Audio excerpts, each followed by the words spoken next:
안녕하십니까. 10월 13일 찐시황 오늘 목요일 시간 함께하게 될 저는 유한타증권 압구정본부점의 장시영 차장입니다. 반갑습니다. 자, 오늘 우리 시장 같은 경우는 옵션 만기일이었습니다. 옵션 만기일이었는데 거래소는 대략 한 40포인트 정도 1.8% 하락 마감을 했고요. 코스닥도 대략 20포인트 정도, 그리고 한 3% 정도 2.99% 하락 마감을 했습니다.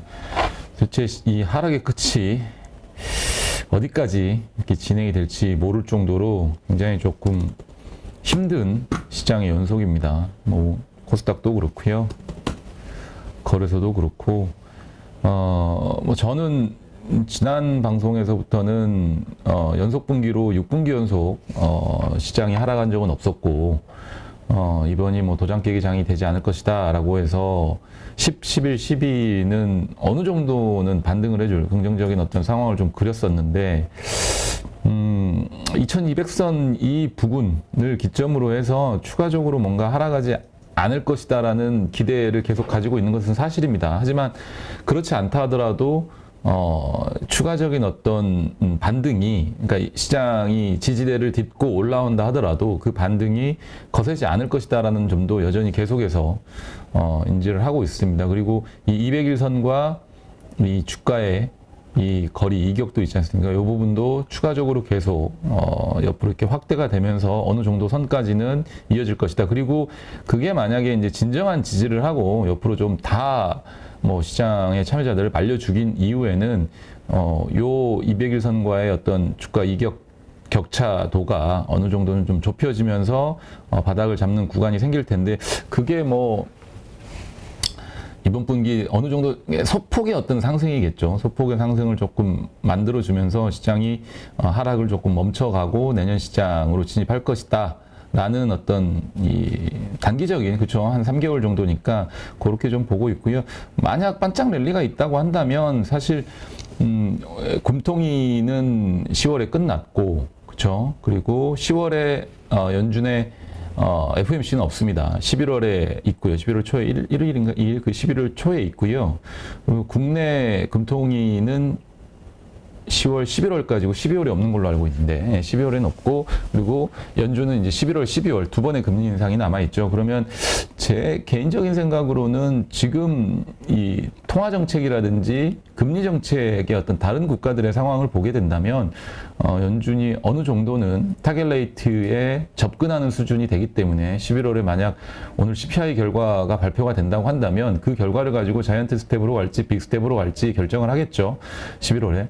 그런 얘기들이 좀 많이 오갈 거고, 그렇고 난 다음에 만약 한 번에 자이언트 스텝을 더 진행한다고 한다면 결국은 타겟 레이트에 거의 달하는 금리가 완성이 되기 때문에, 그렇게 되면 금리 인상 속도 조절론에 대한 얘기가 어느 정도 나올 것이고, 그러면 사실 이제 12월에는 일정 부분의 산타랠리 정도를 조금은 기대해 볼 수 있지 않을까라는 생각을 합니다. 그렇다고 하더라도 그게 이제 8월에 우리가 경험했던 썸머랠리 정도의 수준은 아닐 것 같고요. 사실 썸머랠리 정도의 수준이 된다 하더라도 지수의 상방, 저항으로 작용하는 이 저항선 때는 2400선 부근이 되지 않을까 싶어요.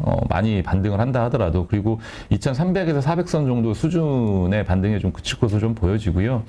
그 정도 반등으로는 실은 우리 포트에, 또 우리 계좌에 현금이 없으신 분들이 많다고 한다면, 그리고 현금 여유가 없다고 한다면 종목을 어떻게 뭔가 새로 진입을 해서 계좌의 포트폴리오의 수익률을 좀 바꿔볼 수 있는 여지가 나올 만한 어떤 시장은 좀 되지는 않을 것 같아요. 그러면 여전히 뭐 저희는 버티기 작전, 굳히기 작전을 좀 들어가셔야 될 것 같고, 그 부분이 굉장히 좀 고통스러운 부분이 될 겁니다. 그건 이제 다음에 이어서 제가 또 말씀드리겠고요. 오늘 옵션 만기 같은 경우는 이게 거래소로 방금 제가 봤는데요. 시간에 의해서 갑작스럽게 대량 매수가 좀 들어왔습니다. 장이 마치고 시간에 종가로 대량 매수가 좀 들어온 부분들이 좀 보여지고, 수급이 마이너스였다 2천억, 외국인 플러스 수급으로 좀 바뀌었고요. 아마도 마지막 종가 무렵에 이제 오늘 옵션 만기 관련해 가지고 장중에 하지 못한 거래를 시간의 종가로 체결을 시킨 것 같아요. 그 부분들을 좀 마무리 지으면서 외국인 매수가 2천억이 좀 들어왔고요. 선물 부분에서는 그동안 조금 누적으로 좀 쌓아온 선물 계약건들이 조금 있었습니다. 그러니까 뭐 2,300, 옵션과 이 같이 연계되는 부분들인데 2,300선 부분이 돼야지만이 외국인들이 이제 최대 수익을 좀 얻어가는데 롤오버를 하지 않고 다 던져버렸다는 점, 그죠? 그래서 1조 원 이상의 매도세가 나왔습니다. 선물이 대부분 1조 이상의 어떤 대량 선물 매도 거래 또는 대량 매수 거래가 이루어지면 시장에 어떤 반전이 좀 일어나는데 대량 매도가 나왔기 때문에 모르겠습니다.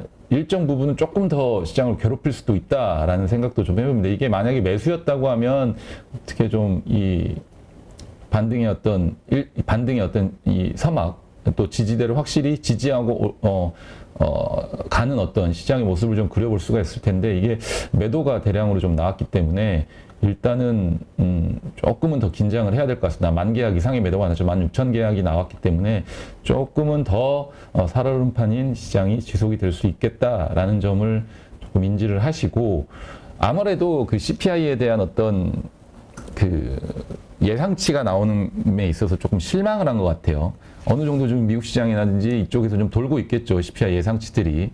그러니까 우리가 그냥 매스컴에서 접하는 예상치보다는 실제 외국인들이 마켓에서 접하는 어떤 예상치들이 조금은 실망스럽게 나온 것 같아요. 그러면 CPI가 조금 높게 나올 수도 있다라는 예상을 해볼 수가 있겠죠. 오늘 저녁에. 그러면서 내일 시장이 좀 더 공포스러울 수도 있겠다라는 생각을 합니다. 그러면 저는 개인적으로 2134 저기를 깨지 않고 추가적으로 하락하지 않았으면 좋겠다라는 생각을 하는데 이거를 좀 깨고 내려간다 그러면 뭐 다음 주 시장은 더욱더 공포스러운 시장이 될 수도 있기 때문에 조금 더 경계를 하셔야 될 것 같습니다. 그리고 그 2134를 깨지 않고 지지한다 하더라도 그게 반등이 쉽게 큰 폭으로 좀 나오지 않을 수도 있어서 두려운 시장의 연속입니다. 일단은 좀 그런 부분들을 인지를 하셔야 될 것 같고요. 코스닥 시장이 더 많이 빠지는 이유 중에 하나도 그런 부분인 것 같아요. 그러니까 최근에 이제 CFD 물량들 이런 부분들이 좀 많이 나오죠. 그러면 신용을 한번 볼게요. 코스닥 쪽에서의 잔고는 오히려 이게 줄지 않고 좀 더 늘어나는 것 같아요. 그런 부분들을 계속해서 공매도라든지 이런 세력들이 잘라내는 것 같고요. 거래소도 조금씩은 줄어들고 있습니다만 눈에 띄게 줄어들지는 않고 있습니다. 뭐 이거를 지금 신용으로 주식을 레버리지 좀 많이 일으켜서 쓰신 분들한테는 죄송하지만 저 부분들이 더 많이 조금 줄어드는 모습들이 좀 보여져야지 시장이 좀 바닥을 찾을 것 같은데 아직까지는 유동성에 대한 어떤 이 심리 자체가 시장을 좀 살려줄 것으로 기대한다기보다는 저게 줄어들어야지 뭔가 좀 바닥을 다지려고 하는 그런 좀 심리가 좀 작용을 하는 것 같아요. 그래서 그런 것들도 오히려 코스닥 시장의 하락세를 더 부추기지 않느냐. 그리고 결국은 이제 내년 시장이 되게 되면 경기 침체 국면으로 좀 들어가게 될 텐데 제가 일전에 한번 표를 통해서 한번 보여드린 적이 있었을 것 같아요. 그러면 잠시만요. 예전에 한번 제가 표를 통해서 경기 4분면이라는 그 도표를 통해서 한번 신영증권에서 나오는 레포트를 가지고 경기 4분면이라는 도표를 통해서 한번 보여드린 것 같은데 그 부분을 좀 한번 확인하고 가시죠. 조금 제가 찾더라도 예. 기왕 얘기가 나왔으니까 다시 한번 좀 보고 가시면 좋을 것 같아요. 예전에 한번 이 자료를 보내드린 적이 있는데 아침 장기전 방송에서 장이 시작하기 전 방송에서 한번 보여드렸던 적이 있었던 것 같은데 이 경제 성장률과 그 다음에 인플레이션을 가지고 시장을 4분면으로 나눠 가지고 얘기를 했었던 그게 좀 있었는데요. 잠시만요. 여기는 아니고요. 이게 9월 달인데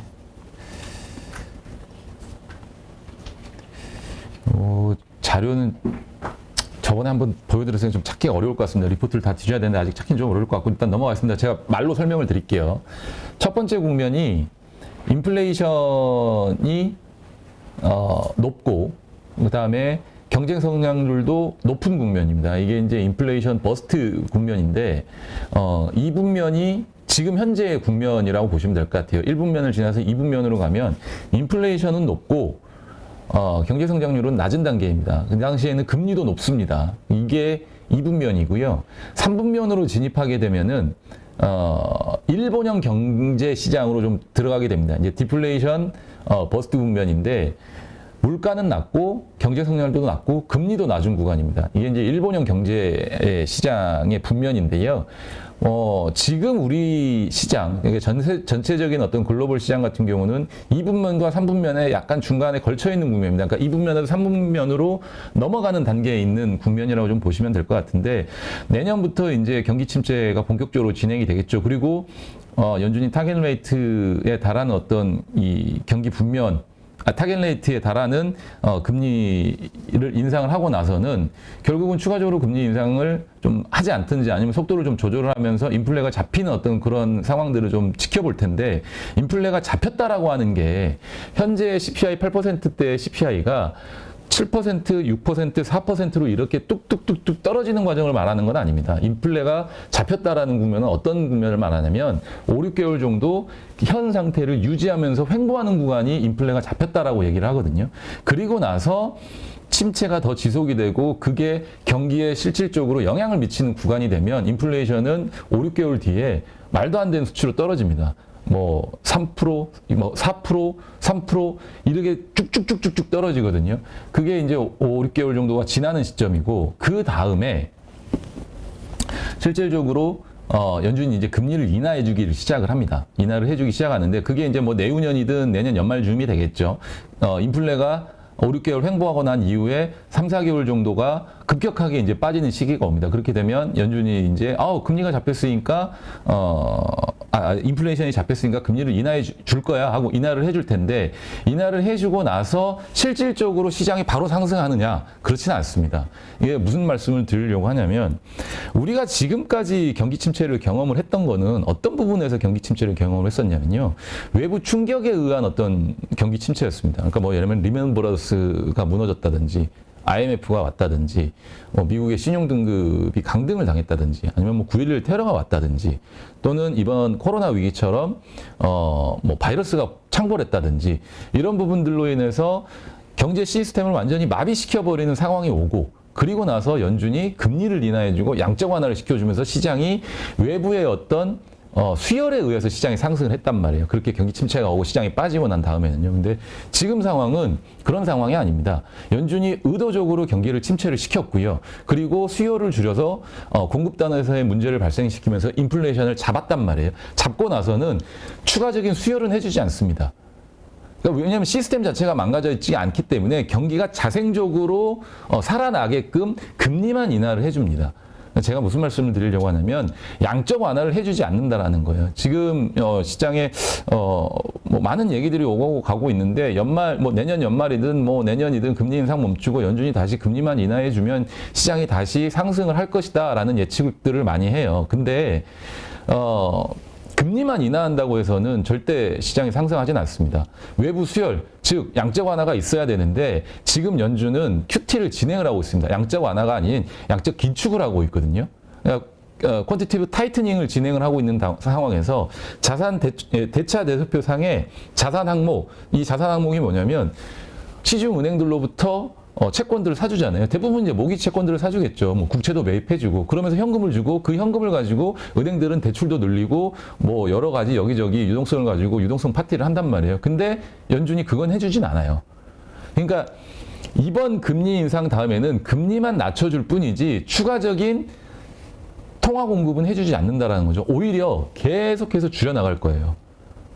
대차 대수판의 자산 항목, 그러니까 통화량을 계속해서 줄여나갈 거라는 거죠. 왜냐면 연준이 QT를 계속해서 진행을 하고 있습니다만 매월 한 1,000억 달러 정도가 안 되는 수준으로 지금 진행을 하고 있거든요. 그리고 저번 FMC에서도 QT의 양을 늘리겠다거나 QT를 진행하는, 그러니까 양적 기축을 좀 더 빡세게 하겠다거나 좀 더 많이 하겠다거나 그런 언급은 하지 않았습니다. 그러면 기존에 정해진 수량만큼만 QT를 진행하겠다라고 한 거고, 그렇게만 진행을 한다 하더라도 80개월이 걸립니다. QT를 다 진행을 하면 지금 8조 달러가 아직도 남아 있거든요. 그 8조 달러를 장부상에서 완전히 다 지워버리려면 그냥 1,000억 달러씩 잡고 매월 1,000억 달러씩 1,000억 달러가 채 안 되는 수치이기는 하지만 1,000억 달러씩 잡고 그거를 다 지워버리면 80개월이 걸리고요. 최소한 코로나 이전 수준까지만 돌려놓는다 하더라도 40개월이 걸립니다. 그러니까 그게 3년이거든요. 그 3년 동안 QT를 다 진행하고 난 이후에야 돼서야 연준이 추가적으로 뭔가 양적 완화를 해주든 추가적으로 돈을 더 살포할 수 있는 여유를 만들어 놓는다라는 거거든요. 근데 지금 여유가 없어요. 이게 과연 금리 인하를 해주면서 10조 달러, 11조 달러, 12조 달러로 갈까요? 그러면 인플레이션은 다시 창궐합니다. 바로 다시 와버리거든요. 그렇게는 해주지는 않습니다. 경기가 자생적으로 돌아가게끔 만들어주기 위해서 인플레이션이 잡히고 나면 내년 뭐 연말쯤에서 금리만 낮춰줄 거예요. 그러면 지금 현재 그 당시에 남아있는 뭐 유동성은 연준이 통화량을 공급한 유동성은 대략 뭐 7조 달러 후반대가 되겠죠. 7조 달러 후반대 정도 될 거예요. 아니면 초반대 정도 되든지 뭐 QT에 대한 어떤 언급을 추가적으로 더해서 더 많이 줄여버린다면 6조 달러대가 될 수도 있겠지만 그 정도 수준에서는 추가적으로 뭔가 양적 완화를 해줄 수 있는 상황은 안 될 것 같아요. 외부 충격이라든지 시스템 붕괴가 있지 않고서는요. 그렇기 때문에 섣불리 금리 인하만 생각을 하고 금리 인하를 해주고 나면 시장이 다시 빠르게 반등할 것이다라고 생각을 하시기에는 조금은 어려울 것 같고 경기가 의도적이긴 했지만 연준이 의도하긴 했지만 그런 식으로 수요를 감소시키고 공급을 줄이고 뭔가 이 시스템을 어느 정도 좀 변화시켜서 금리를 좀 바꿔가지고 경기를 의도적으로 침체를 시켰다면 그게 자생적으로 다시 외부 수요 없이 살아나려고 한다면 최소 걸리는 시간은 2년에서 3년 정도는 걸린다라고 저는 생각을 하거든요. 1, 2년 만에 바로 회복될 수 있을 만한 경제 구조 시스템이 아닙니다, 지금요. 뭐 중국이 예를 들면 20%, 30% 성장을 하면서 전 세계의 인구가 뭐 갑작스럽게 막 10%, 15% 이렇게 늘어나는 상황이 아니다라고 한다면 수요가 없거든요. 모든 사람들이 갑자기 소비를 마구 해대기 시작하면서 공장들이 갑자기 막 풀가동을 하고 막 철야 작업을 하면서 생산량을 막 늘려내기 시작하는 그런 상황이 아니고서는 1년 만에 바로 경기가 다시 살아나기는 어렵다라고 저는 생각을 합니다.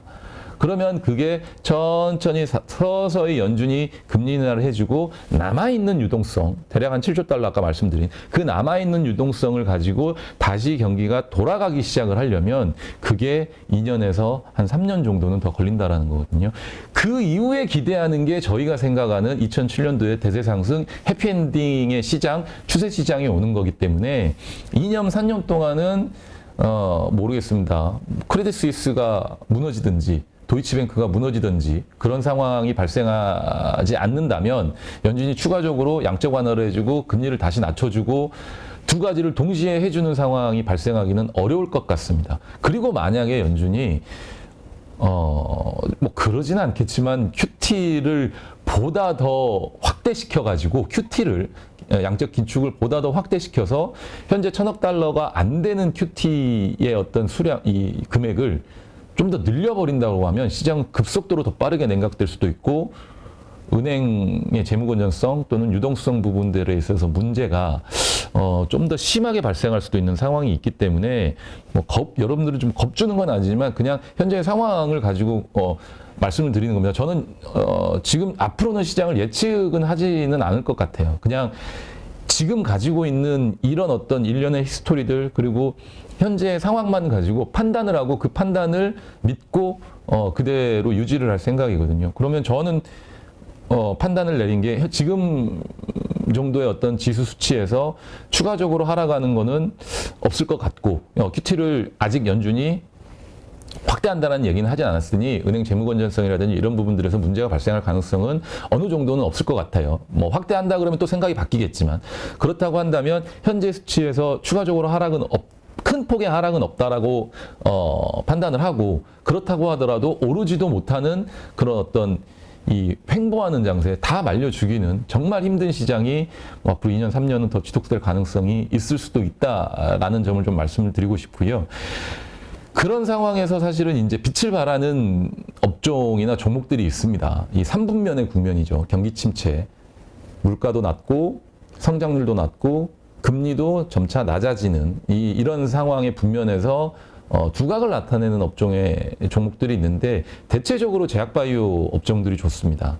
왜냐하면 실적에 기대어서 뭔가 성장을 할 수 있는 단계의 이 국면이 아니기 때문에 결국은 뭔가 큰 어떤 뭐 계약이라든지 신약을 개발을 해서 또는 꾸준하게 사람들이 이제 질병을 가지고 약에 대한 어떤 의존도 그리고 인구가 고령화가 되기 때문에 그런 부분들에 있어서 수요는 지속적으로 발생을 하거든요. 그래서 그 산업 계통에 있는 제약바이오 관련된 업종의 종목들은 어느 정도는 좋아질 가능성이 있다라고 생각을 하고 사실 오늘 저는 그 신호탄을 신라젠으로 봤거든요. 물론 뭐 신라젠이 재상장을 하면서 천하제일 단타 대회에 수많은 고수들이 좀 단타에 진입을 하고 들어오면서 오늘 상한가를 만들기는 했는데 신라젠 자체에 대한 언급은 제가 좀 자제를 하겠습니다. 뭐 좋다 안 좋다 이거는 지금 제가 뭐 가타부타 말씀드릴 건 아닐 것 같고요.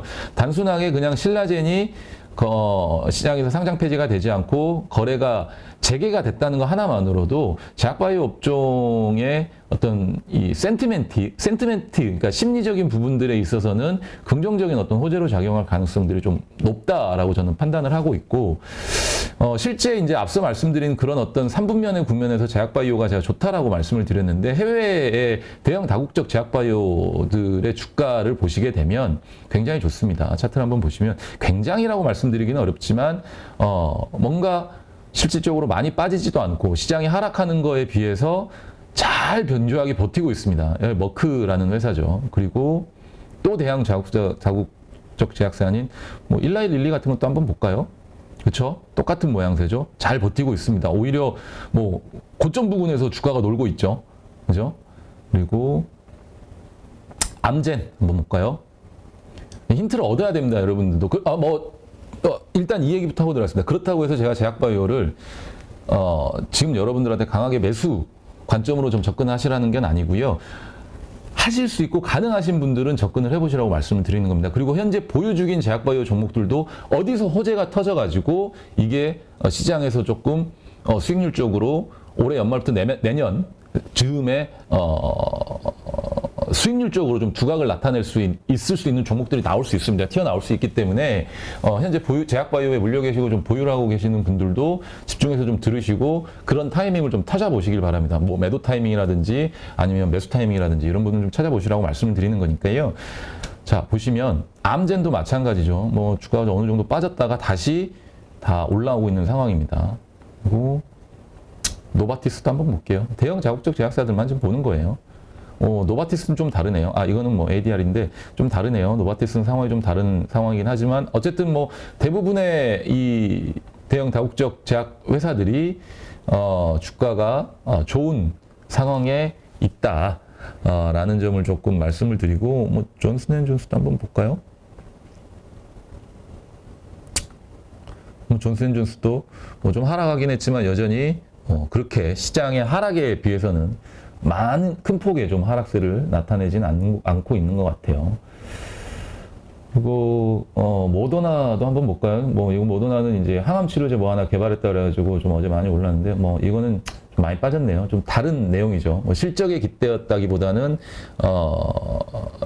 코로나 치료제 관련해서 좀 상승을 했다가 백신 관련해서 좀 상승을 했다. 이제 그 부분이 조금 이제 모멘텀이 사라지면서 좀 빠진 거니까 제가 말씀드린 건 이제 대형 자국적 제약사들 중에 실적이 좀 어느 정도 있고 블록버스터 약들을 많이 보유하고 있는 회사들이죠. 지금 현재 수요가 많이 있는 제약회사들이죠. 그런 회사들은 주가가 좀 좋다라는 점을 말씀드리고 싶고, 그러면 우리는 도대체 그러면 제약바이오 중에 그러면 장차장 너는 뭘 보고 있길래 이런 얘기를 하느냐라고 말씀을 해주신다면 저는 한미약품이라든지 뭐 대웅제약이라든지 기타의 어떤 전통 제약바이오 회사들도 괜찮다라고 생각은 하지만요. 저는 셀트리온과 삼성바이오로직스를 조금은 다른 어떤 제약바이오 종목들보다 또는 다른 섹터에 있는 종목들보다는 아주 굉장히 좀 좋게 보고 있습니다. 이거는 3분면의 국면에 우리 시장이 진입을 했을 때이거든요. 근데 지금 중간 자리에 좀 걸쳐 있다라고 말씀드렸죠. 2분면에서 3분면. 그러면 3분면은 이 넘어가는 이 시기에서는 실은 제약바이오를 좀 어느 정도는 해 보셔야 되는데 아니면 뭐 가치주들도 괜찮고요. 하지만 이제 가치주들은 서서히 올라가는 편이고 뭐 이게 사실 거래가 많이 안 되는 종목들은 여러분들이 좀 접근하기도 어렵단 말이에요. 그래서 가치주들은 다음 시간에 제가 한 번 더 말씀드리는 걸로 하고, 셀트리온 같은 경우는 어쨌든 수익률 측면에서 좀 빠르게 여러분들한테 좀 돌려줄 수 있는 종목이고, 뭔가 현재 분위기와 그리고 과거의 히스토리, 시나리오와 그리고 해외 시장의 분위기와 가장 맞닥뜨려져 있는 업종이 제약바이오로 한다면, 그 중에 우리는 수요가 있고 대형 자국적 제약사들이 가지고 있는 블록버스터급 이 약제들 같은 경우는 지속적인 수요가 있잖아요. 그래서 꾸준한 실적을 내주고 또는 더 많은 실적을 내주기도 한단 말이죠. 인구가 고령화되는 이 시기에서. 그렇다고 하면 셀트리온이나 삼성바이오로직스 같은 경우는 바이오시밀러에 대한 수요는 계속해서 좀 늘어나고 있는 상황이고 실적이 좀 계속 좋아지고 있는 상황이에요. 그렇다고 하면 점유율도 계속해서 늘어나고 있고요. 바이오시밀러에 대한 어떤 이 시장의 어떤 초이스가, 선택이 좀 많아지고 있기 때문에 수요도 계속 늘어나고 점유율도 늘어나고 판매량도 늘어나고 실적도 좋아지고 있단 말이에요. 그러면 셀트리온은 지금과 같은 그러니까 3분면의 경기 국면과 같은 이 시장에서는 반드시 필요한 종목이 아닐까 하는 생각이 좀 듭니다. 그래서 셀트리온은 잘 한번 살펴보시고, 보유하신 분들이라면 모르겠습니다. 저는 한번 좀 심각하게 좀 고민을 해본 텐데, 만약에 셀트리온을 물려서 좀 보유하고 계신 분들이라면 추세를 좀 만들었다고 하면 200일선을 뚫는 한 17만 원, 지금 사시라는 것보다는 지금 사는 건 확실하게 좀 추세를 확인을 해야 되겠죠. 지금 시장 좀 무서운 시장이니까 여기가 바닥이라고 생각하고 바로 진입하기보다는 차라리 그냥 17만 3천 원 200일선을 뚫고 추세를 어느 정도 만들었다라고 생각을 할 때 진입을 하셔서 일단 한번 21만 5천 원 요 단기 고점 부근에서는 수익 실현을 하시고, 그 뒤에 다시 한번 계속해서 추세를 달고 30만 원 넘어까지 간다고 했을 때는 그때 다시 한번 재매수하시는 전략으로 한번 생각을 해보셔도 좋을 것 같습니다. 이게 만약에 제가 생각하는 바가 맞다고 한다면 30만 원, 이 38만 8천 원 요 부분을 넘어서는 어떤 상승률을 보여줄 수 있을 만큼 내년까지 꾸준하게 달려버릴 수도 있거든요. 그래서 그 부분들을 좀 한번 생각을 해보시고 관심 있게 좀 지켜보시면 좋을 것 같습니다. 그래서 수급 쪽으로도 외국인들의 좀 수급이 좀 들어오는 듯한 모습이기 때문에 잘 한번 살펴보시고요. 제가 꼭 셀트리온을 얘기하면 셀트리온 헬스케어가 좋아요, 셀트리온 제약이 좋아요, 근데 다 좋아요 그냥. 근데 되도록이면 약을 만드는 셀트리온 쪽을 좀 더 많이 저는 보는 편이고요. 헬스케어도 좋아요. 왜? 셀트리온이 만든 거 헬스케어가 팔아주잖아요. 그러면 셀트리온이 만든 거 셀트리온 헬스케어가 사가지고 그거 해외에다 파는 거잖아요. 그죠? 그러면 그 구조기 때문에 제약은 잘 모르겠습니다. 셀트리온 제약은 잘 모르겠고요. 셀트리온이냐 셀트리온 헬스케어냐, 그건 여러분의 선택입니다. 네. 차트나 이런 부분들, 또 동물적인 어떤 감각, 이런 부분들을 가지고 좀 매매를 해보시면 좋을 것 같습니다. 그래서 사실 이제 3분면의 국면에 진입하게 되면 제약바이오 업종이 가장 좋고요. 그 다음에 3분면의 국면에 진입을 하게 되면 경기가 계속해서 호황이 아닌 불황으로 진입을 하게 되고요. 2년, 3년 동안 호황이 아닌 불황으로 진입을 하게 되고, 금리를 낮춰줍니다. 어느 정도, 이제 앞서 말씀드린 대로, 인플레이션이 6, 7개월 정도 횡보하게 되면 금리를 낮춰주기 시작을 하겠죠. 그렇죠? 인플레가 이제 잡히는 어떤 신호가 보이기 때문에. 그리고 경제 성장률도 낮은 상황이에요. 인플레이션도 낮고. 일본형 경제의 시장이기 때문에 그때가 되면 또 한 번의 이제 이 강세, 두각을 나타내는 시장이 채권 시장이거든요. 그러니까 그 시장이 되면 지금 국채금리를 한번 볼까요?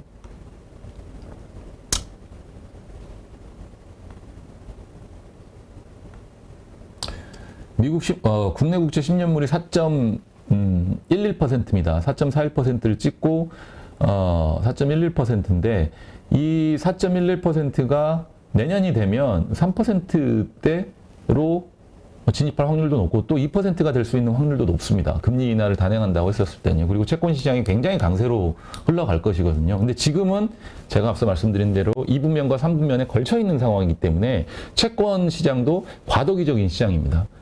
그러니까 경기 침체 국면에 들어가게 되면 금리를 낮춰줄 것이고, 금리를 낮춰준다고 하면 채권 가격은 당연히 오르겠죠. 그리고 채권 수익률도 당연히 떨어질 것이고요. 뭐 지금 4%대의 이 이 국채 수익률이 3%, 2%대로 떨어질 확률도 있습니다. 내년 뭐 그게 연말이 될 수도 있고 뭐 내년 중이 될 수가 있겠죠.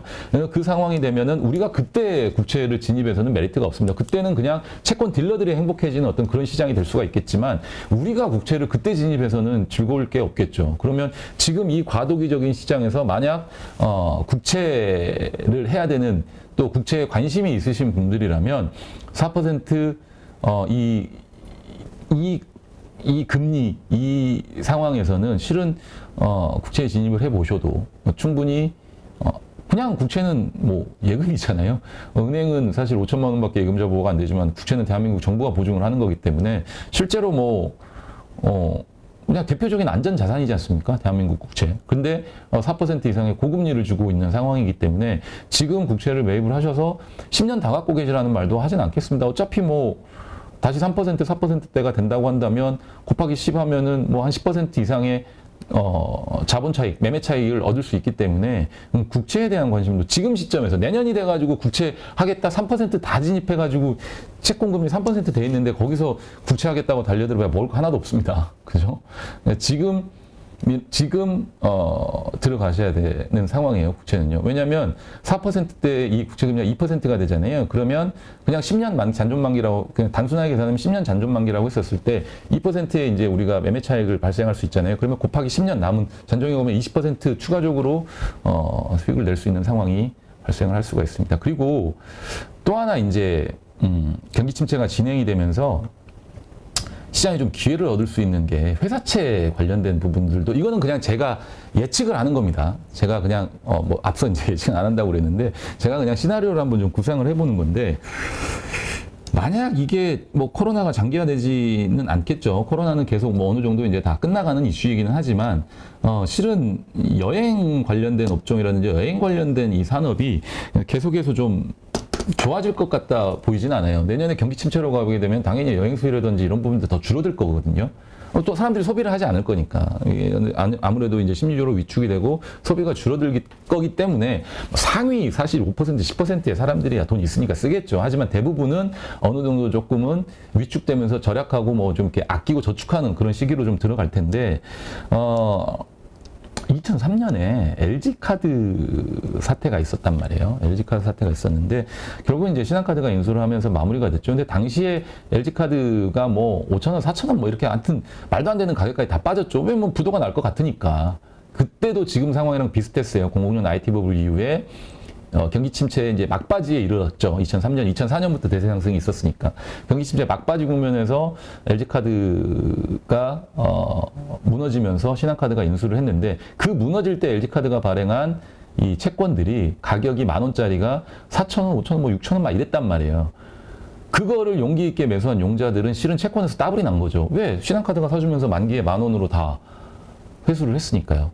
만기에 이제 채권은 10,000원으로 돌려주잖아요. 그러면은 나는 LG카드를 예를 들면 뭐 5천만 원을 샀다. 5,000원짜리를 5천만 원 샀다. 나중에 만기 때 1억으로 돌려받는 겁니다. 그런 구조로 될 수 있는 회사채들 중에 눈여겨보고 있는 게, 제가 아까 여행주 말씀드렸는데 모르겠습니다. 뭐 주주분들이 저한테 뭐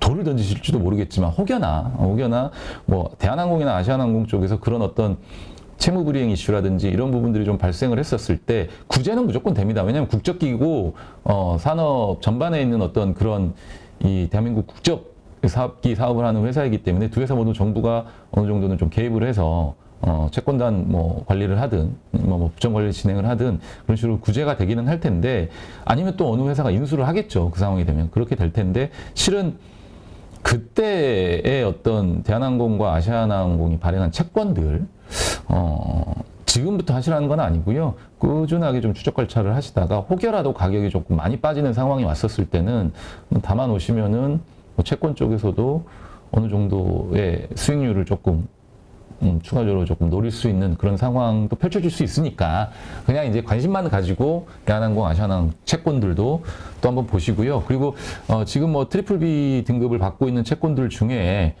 이거는 뭐 정부가 개입을 해서 뭔가 좀 구제를 해준다든지, 아니면 또 다른 대형 제조회사에서 인수를 할 것 같은 가능성이 있는 회사들은 눈여겨보셨다가 채권 가격이 좀 급격하게 변동하는 상황, 뭐 기준점은 뭐 7,000원 미만으로 떨어지는 그런 상황이 발생을 했을 때는 한 번쯤은 모험을 좀 걸어보는 것도 채권 쪽에서도 나쁘진 않은 상황이니까요. 그렇게 보시면 좋을 것 같습니다. 자, 최근에 하이닉스와 삼성전자의 횡보도 굉장히 좋습니다. 이제 뭐 시장 얘기와 이런 부분들을 계속 이제 종목 얘기도 또 같이 드릴게요. 삼성전자 하이닉스의 모습이 굉장히 좋아요. 하이닉스 같은 경우는 지금 이게 빠진 부분들을 다 회복을 하고 기술적으로도 굉장히 조금 아름다운 모습을 좀 그려가고 있고요. 수급도 바닥 부분에서 굉장히 좀 좋게 쓸려 들어오고 있는 것 같습니다. 그래서 어떻게 보면 200일선을 조금 막 이게 어떻게 보면 막 호전적으로 좀 도전하려는 모습을 좀 보여주고 있죠. 그리고 삼성전자도 마찬가지로 삼성바이오로직스죠. 삼성전자도 마찬가지로 오늘 뭐 하락은 하긴 했지만 수급적으로도 외국인들의 어떤 매수세가 두드러지는 모습을 좀 보여주고 있고 시장이 좀 하락함에도 불구하고 위에서 좀 반등 이후에 좀 굳건히 버티려고 하는 모습을 보여주고 있는데 마이크론이 뭐 디램을 감산한다라는 얘기를 했었죠. 미국의 마이크론이 디램을 감산한다 했고 옥시덴탈 뭐 이런 그 회사도 감산에 좀 동참을 했습니다. 물론 삼성전자는 감산하겠다 안 하겠다 뭐 감산 안 하겠다라고 뭐 얘기를 한 것도 있고 또 뭐 이 감산에 이제 적극적으로 좀 동참은 하진 않았지만 어쨌든 삼성전자도 뭐 사실 DDR5에서 수익을 내야 되니까 서버 쪽이 뭔가 이 사파이어 이 레피지가 올해 안 된다고 해요. 저번 시간에는 제가 될 수 있을 것 같다라는 가능성을 얘기하는데 올해 안 된다는 얘기도 한 것 같습니다. 내년으로 연기를 한 것 같은데 내년에 뭐 출시가 돼가지고 서버 쪽에서 뭔가 수익성이 좀 나와야 된다고 하면 디램 지금 현재 이제 대부분의 수요를 차지하고 있는 건 DDR4잖아요. DDR5라기보다는 뭐 DDR4의 어떤 생산을 좀 줄이고 DDR5로 라인 변경을 해서 조금 늘린다든지 뭐 이러면서 이제 제품별로 뭔가 차별을 두겠죠. 생산하는 거에 있어서 뭐 완전 대량으로 뭐 그냥 전체 물량을 30% 줄여버리고 공장 가동률을 줄여버리고 이런 부분들이 아니고 그런 식으로 좀 줄이면서 시장의 어떤 디램 가격 조절을 좀 할 것으로 좀 보여져요. 그러면서 이제 디램 시장이 수요는 줄고 그렇죠. 여기 보면 내년에 이제 업계 생산률은 한 자릿수 중반에 그치고 고객 증가율은 10% 중반으로 기록할 것으로 좀 보여진다라는 거고 생산 증가율이 고객 주문 증가율을 크게 웃도는 올해와는 다르게 내년에는 업계 생산율 증가율이 한 자릿수 대 중반에 그친다라는 거거든요. 그러면 생산율 증가율도 그치고 고객 주문 증가율도 낮아지고 그러면 디램 가격 자체는 상승을 하겠죠. 그렇게 되면 실적 개선세가 나타나기 시작을 할 건데 그게 뭐 아주 좋았을 때 실적만큼 개선이 된다는 게 아니라 지금 삼성전자의 실적이 3분기 실적이 완전히 쇼크 수준이잖아요.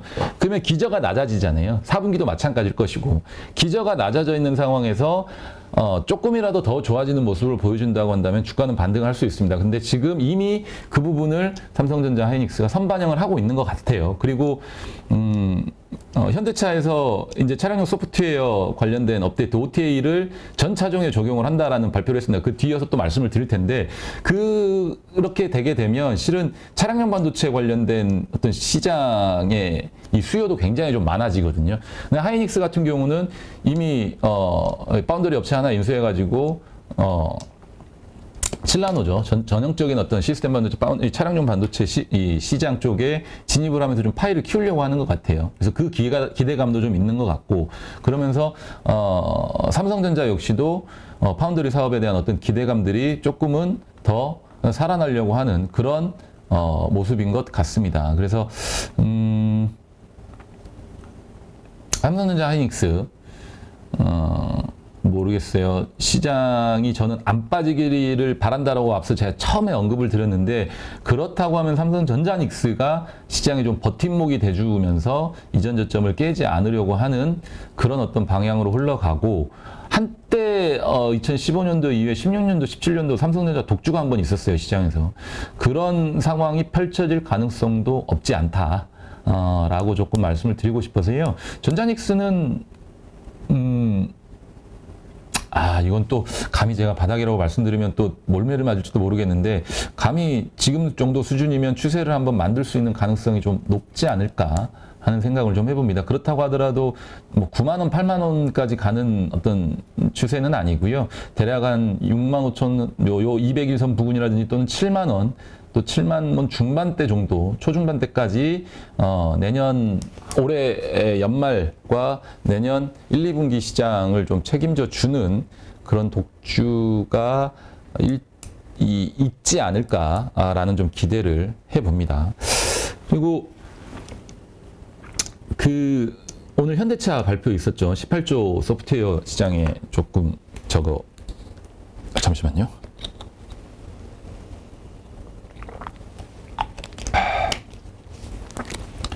시장에 조금 한다고 했었던 그 내용이 있는데, 전 현대오토웨버, 그냥 결론만 말씀드릴게요. 현대오토웨버만 좀 좋게 보고 있습니다. 어쨌든 지금 현대오토웨버가 실제 매출을 한번 볼게요. 매출 비중이 어떻게 되어 있는지. 자, 2분기 실적표를 한번 보겠습니다. 뭐 다트 보면서 같이 보시면 되니까. 그렇죠? 주요 제품인 서비스를 한번 볼까요? 자, 2020년에는 차량용 소프트웨어 부분 실적이 없었습니다. 제로였죠. 21년도 전체적으로 13.97%였어요. 작년 반기에는 10% 정도 차량용 소프트웨어 부분의 매출이 있었습니다. 근데 올해 반기에는 18.98%, 거의 20%에 가까운 매출 실적을 달성을 했죠. 이게 이제 제네시스 차량이라든지 고급 차량 중에는 OTA 시스템이 다 적용이 돼서 차량이 출시가 돼서 나가기 때문에 단순 내비게이션 업데이트뿐만 아니라 지금 뭐 제 차 같은 경우도 이제 제네시스인데 업데이트를 하게 되면 뭐 차량 조명이라든지 아니면 또 뭐 다른 어떤 구동 시스템이라든지 뭐 내비게이션 업데이트는 물론이고요. 다른 기타 뭐 클러스터 이 변화라든지 HUD 뭐 업그레이드라든지 이런 부분들까지 다 업데이트를 해줍니다. 알아서 업데이트를 해줘요. 그냥 자동으로 뭐 인터넷을 연결을 해가지고요. 이거 근데 지금 아직까지 서비스 비용을 받지 않습니다. 차 사면 5년 동안 그냥 무상으로 제공하고요. 5년 뒤에는 제가 알아서 해야 되거든요. 그리고 뭐 차량 시동이라든지 이런 것들도 앱으로 다 켜고 끄고 뭐 이게 다 되고 있는 거예요. 그리고 OTA 관련해서도 테슬라만큼의 어떤 데이터를 확보하지는 못한 것 같습니다. 이거는 이제 회사가 직접 얘기한 내용을 리포트로 해준 내용으로 좀 보는 건데, 다만 이제 현대차 같은 경우는 고속도로 주행이라든지 일반 도로 주행과 같은 그런 데이터를 확보한다기보다는요, 어떤 데이터를 확보하냐면 뭐라고 해야 되나요? 좀 특이사항 있잖아요. 돌발 상황, 특이사항 이런 부분들에 대한 어떤 업데이트 이 데이터를 계속해서 모집을 하고 있는 것 같습니다. 그래서 보시면 네, 뭐 엣지 케이스라고 해요. 엣지 케이스에 대한 어떤 데이터 수집이 핵심인데, 현대차 같은 경우는 엣지 케이스를 중심으로 대량의 데이터를 확보를 해오고 있다라는 얘기를 했습니다. 그래서 그 서버 관련된 어떤 데이터 센터라든지 이런 부분들도 결국은 현대오토웨버가 맡아서 할 것으로 좀 예상이 되고 있어서 관심 있게 좀 지켜보시면 좋을 것 같고요.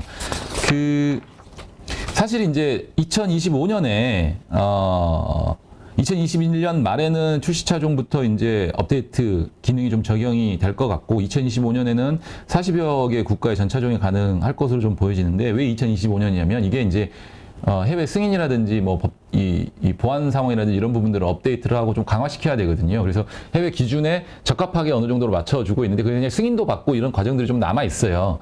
그래서 이제 그런 승인 받고 그런 과정들이 남아 있다고 하면, 그게 되게 되면 해외 차종들, 국내 차종들 전체적으로 다 이제 뭐 규제라든지 이런 부분들에 대해서 다 오케이를 받고 나면 전체적으로 다 팔리게 될 텐데, 그 부분에 대해서 이제 현대차에서 좀 좋게 보는 것 같고, 테슬라는 실은 OTA 관련해서 이제 구독료를 받거든요. 근데 현대차도 2025년이면 제네시스가 이제 뭐 본격적으로 잘 팔리고 이 OTA가 적용되기 시작한 시점이 2020년, 뭐 2019년 정도라고 생각을 한다면, 그 차종들도 이제는 5년 뒤에는 구독료를 내야 되거든요.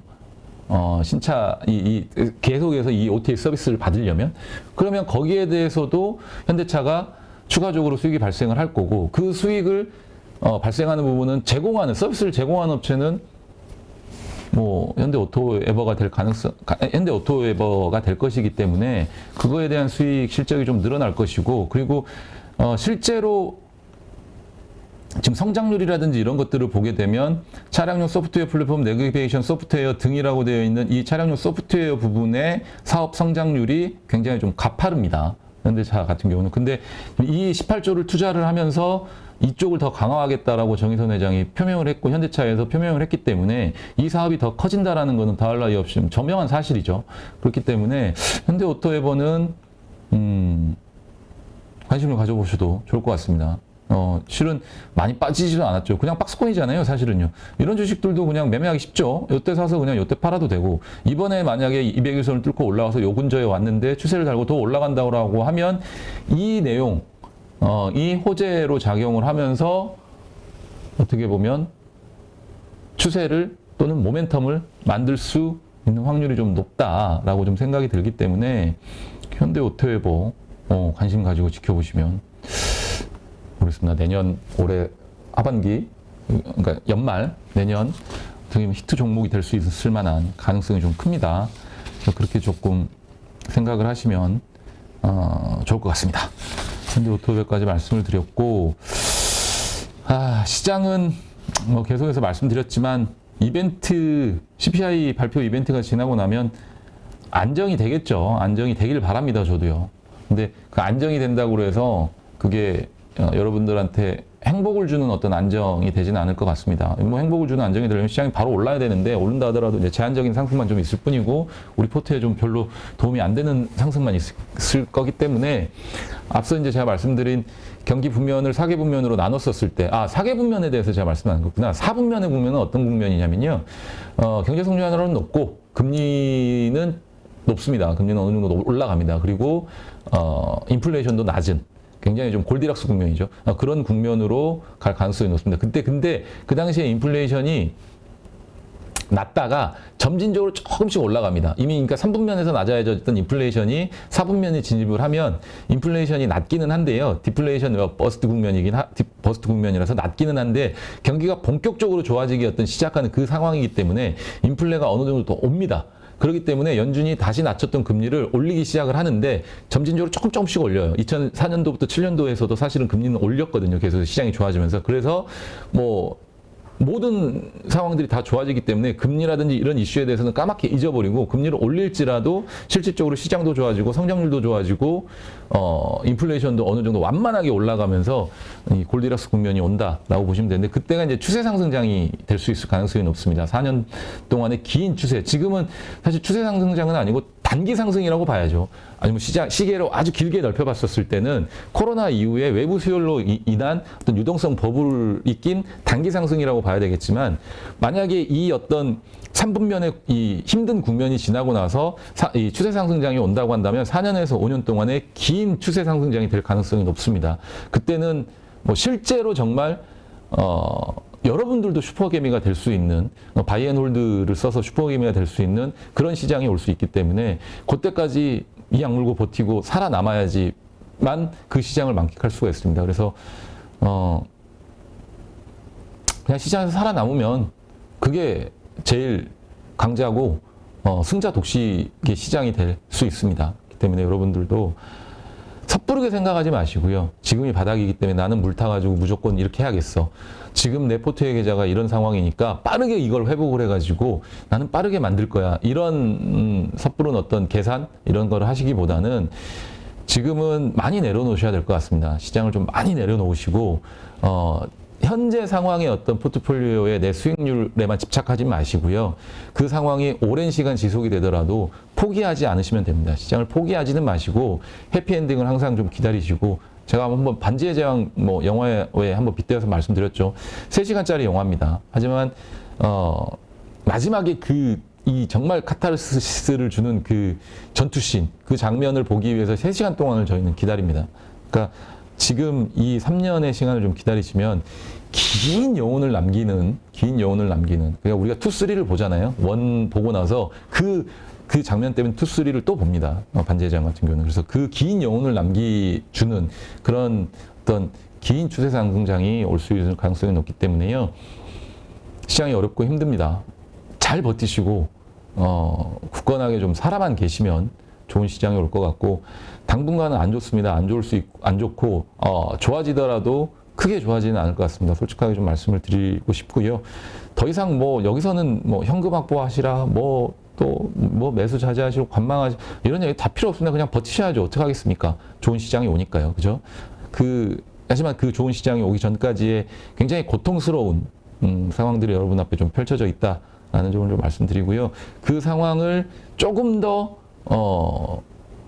조금 더 잘 참을 수 있게, 잘 버틸 수 있게 여러분들과 계속 반성하면서 앞서 말씀드린 3분면의 힘든 국면에서 제약바이오 업종이 좋고 국채 매수를 미리 해가지고 그 3분면의 국면에서 조금이라도 대체 어떤 수익률을 노릴 수 있고 이런 부분들에 대해서는 같이 고민하고 항상 여러분들한테 좀 아이디어를 드리고 말씀을 드릴 수 있도록 노력을 하겠습니다. 오늘 제가 준비한 내용은 여기까지로 하고요. 오늘 저녁에 뭐 실시간 채팅방에서 여러분 만나뵙고 또 같이 얘기 나누도록 하겠습니다. 정말 감사합니다. 김종수 저자님 2021년도에 13억이라고 어떻게 그렇게 벌 수 있었을까요? 저도 단타나 초단타, 장기 투자도 다 해봤는데 제 성향상 그 세 부분은 다 실패했었고요. 주식 투자는 이게 평생 할 수 있는 직업입니다. 주식 투자를 그렇게 오래 하려면 무엇보다도 다른 사람한테 종목 이런 거를 의뢰하거나 추천받아서 하면은 오랫동안 할 수가 없습니다. 스스로 혼자 할 수 있는 그런 능력을 배워야 됩니다. 그래서 누구나 1시간 안에 200개 종목에서 좋은 종목을 고를 수 있는 그런 능력을 배워갈 수 있도록 제가 도와드리려고 그렇게 하고 있습니다. 네, 이번에 8.15 머니톡에서 8.15 캠퍼스라는 교육 프로그램을 준비했습니다. 이제까지 방송을 하면서 느낀 게 너무 투자에 대해서 잘 모르면서 시작하시는 분들, 그리고 준비가 되지 않으신 분들, 그럼에도 불구하고 큰 돈으로 실전에 들어가서 돈을 잃는 분들이 너무 많다는 것을 알게 됐습니다.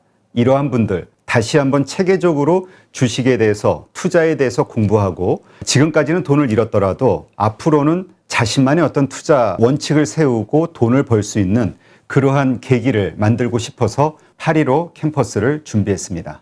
한국 주식시장에 맞는 투자법과 관련해서 단기 매매 혹은 초단타, 장기 투자 혹은 스윙 여러 가지의 방식들이 있는데요. 어떤 것이 옳다 그르다 판단하기는 좀 어려울 것 같습니다. 결국은 그 투자를 하는 사람의 성향이 어떤지 그리고 그 자금의 성격이 어떤지에 따라서 가장 본인에게 적합한 투자 방식을 찾는 게 필요하지 않을까. 그러기 위해서는 먼저 이러한 다양한 투자법들에 대해서 알아야지만 나에게 맞는 투자법이 무엇인지를 판단할 수 있지 않을까 생각을 합니다. 이론적이 아닌 실제 투자에서 큰 수익을 내신 분들, 자신만의 어떤 기법 혹은 투자 노하우를 가지신 분들을 첫 번째 대상으로 삼았습니다.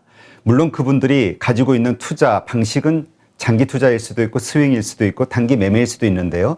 각 분야에 정말 특화된 어떤 실적을 가지신 찐 투자자, 찐 고수라고 볼 수 있는 분들, 이러한 분들을 선택했습니다. 그리고 전체적인 주식시장에 대한 이해, 그리고 투자자들의 심리, 특히 한국 주식시장의 데이터들을 훤히 알고 있는 거시적 관점으로도 시장을 바라볼 수 있는 애널리스트, 이코노미스트들도 8.15 캠퍼스와 함께 합니다.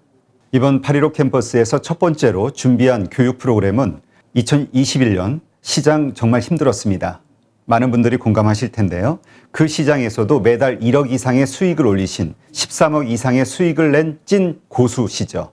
단기 매매로 그러한 수익을 내신 분입니다. 이분의 특징은 자신만의 원칙으로 종목을 발굴하는 기법을 가지고 계시다는 거죠.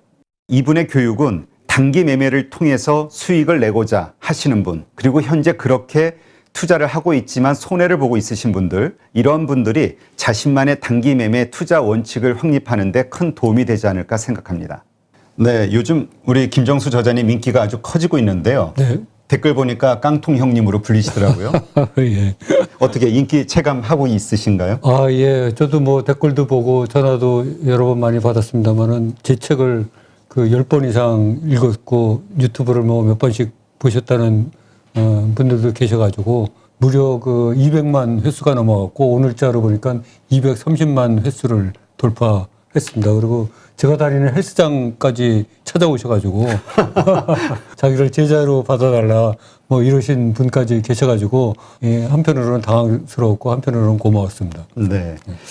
이번에 교육과정을 만드시죠? 네네. 가지고 계신 그 투자의 노하우를 네. 정말 제대로 전달하기 위해서 네네. 좋은 프로그램을 만드는데 네네. 이유가 특별히 있으실까요? 이게 주식 투자는 이게 평생 할 수 있는 직업입니다. 지금 워런 버핏도 90살이 넘으셔도 왕성하게 활동을 하고 계십니다. 그 주식 투자는 마우스만 클릭할 수 있는 힘이 있으면 누구든지 나이가 100세가 넘어서도 할 수 있고 우리 젊은 사람 기준으로 봤을 때는 앞으로 최소한 뭐 3, 40년 이상, 50년 이상 할 수 있기 때문에 주식 투자를 그렇게 오래 하려면 무엇보다도 다른 사람한테 종목 이런 거를 의뢰하거나 추천받아서 하면은 오랫동안 할 수가 없습니다. 스스로 혼자 할 수 있는 그런 능력을 배워야 됩니다. 그래서 스스로 할 수 있는 능력을 배워가도록 그렇게 책을 썼고 또 유튜브에서도 여러 번 이제 나와서 했는데 그것만으로 조금 부족하고 디테일한 부분을 자세히 설명 못하는 부분들이 있어갖고 제가 이 프로그램을 끝까지 성실하게 이수하시면은 누구나 1시간 안에 좋은 종목을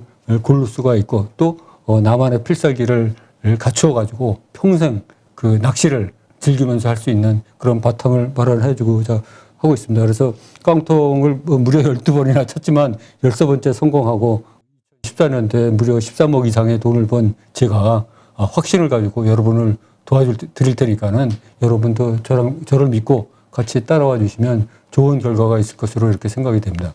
이 교육 과정을 통해서 그 교육 과정을 수료하는 분들에게 꼭 이거 하나만큼은 꼭 가르쳐 주고 싶다, 도움을 주고 싶다 하는 게 있다면 뭐가 있을까요? 그럼 물론 이제 제가 하루에 200개 종목을 12분의 1차로 이렇게 고를 수 있다고 여러 번 말씀드렸는데 이 프로그램을 이제 성실하게 잘 이수하고 공부하신 분들은 누구나 1시간 안에 200개 종목에서 좋은 종목을 고를 수 있는 그런 능력을 배양할 수 있도록 그렇게 프로그램을 짜고 제가 도와드리려고 그렇게 하고 있습니다. 한국 주식시장에서 장기 투자로 돈을 벌기는 쉽지 않다 이런 얘기 하시는 분도 있고요. 네네. 또 단기 투자 혹은 네. 단타를 통해서 돈을 벌기는 더더욱 쉽지 않다 네네. 이렇게 생각하시는 분들도 있거든요. 네네. 그런데 우리 김종수 저자님은 단기 매매를 통해서 네네. 수익을 내신 거잖아요. 네네, 13억을 그렇습니다. 보신 건데 네네. 그 단기 매매의 그 기간, 그러니까 네. 어떤 주식을 샀을 때 언제 파시는지 네네. 제가 이제 주로 장대 양봉이 형성된 그 세력이 돈을 넣은 그런 종목을 위주로 특히 또 그 턴어라운드 된 그런 주식만 사서 그 이익이 한 플러스 10% 정도 나면은 매도를 하는 그런 거를 이제 기계적으로 반복을 해왔습니다. 그래서 그 수익이 누적되다 보니까 굉장히 큰 수익을 낼 수 있었습니다. 그러니까 이번에 교육 네네. 프로그램에서 가르치시고자 하는 것은 네네. 한국 시장에 특화된 단기 매매 네네. 트레이딩 방식이라고 그렇습니다. 생각하면 되겠네요. 네, 맞습니다. 저는 저도 단타나 초단타, 장기 투자도 다 해봤는데 제 성향상 이제 그런 거가 맞지 않았었고 그 세 부분은 다 실패했었고요. 그 또 한국 주식 시장 상황상 단기 매매가 아주 적합하다.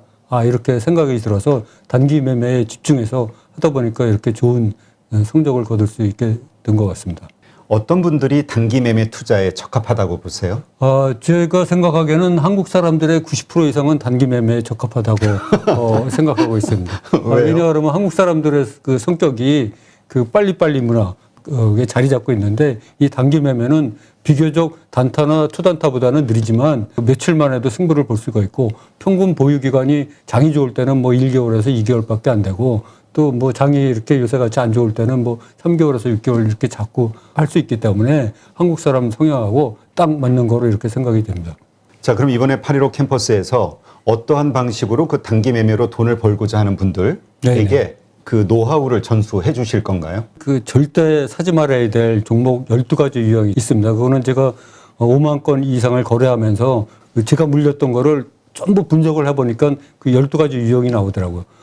또 반드시 사야지 될 종목 유형도 12가지가 나옵니다. 그래서 모두 이 24가지가 있는데 이 24가지가 제 책에는 아쉽게도 한 가지 종목씩밖에 그 예를 못 들었습니다. 근데 이번 영상에서는 종목을 순차적으로 이렇게 소개를 하면서 이게 왜 이렇게 됐는지, 왜 이런 일이 벌어졌는지, 결과는 어땠는지를 차근하게 설명을 드릴 거고요. 또 제 책에서 아쉬웠던 부분이 그 200개 종목을 1개에서 5개 정도 좋은 종목으로 추리는 과정을 거의 축약적으로 설명을 했기 때문에 실제로 그 일반 분들이 책만 보고 쫓아오기는 굉장히 힘듭니다. 그래서 그 200개 종목을 일일이 하면서 이 종목은 왜 선택이 되고 이 종목은 왜 선택이 안 됐는지 그런 거 원인과 그런 거를 자세하게 설명드리면은 몇 번씩 보시다 보면은 스스로 그런 능력이 되지 않을까 이렇게 생각을 합니다.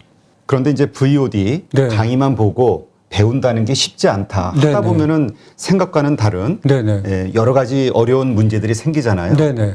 그래서 영상만 보면서 과연 배울 수 있을까 이런 생각하시는 분들 있을 네네. 수 있을 것 같은데요. 네네. 그래서 저희가 이제 한 달에 한 번씩 그 라이브 방송으로 궁금하게 생각하시는 분들을 직접 소통을 하면서 궁금증을 받아서 그 자리에서 바로 대답을 드리고 이렇게 하는 그 시간을 마련해서 그 문제를 해결해 드리도록 하겠습니다.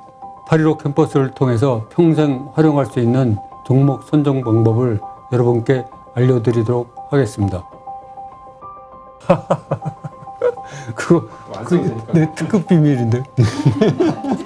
아니, 내가 이 공개 방송이라 갖고 수익률을 제대로 얘기를 못 하는데 이제 유튜브에 나와서도 그래서 내가 뭐 한 20% 30% 이상 그렇다는데 사실 내가 며칠 전에 계산해 보니까 작년에 이제 그 수익률을 따져 보니까 한 70% 이상 벌었더라고요. 그러니까 작년 상반기는 사실 수익률이 100% 이상이었어.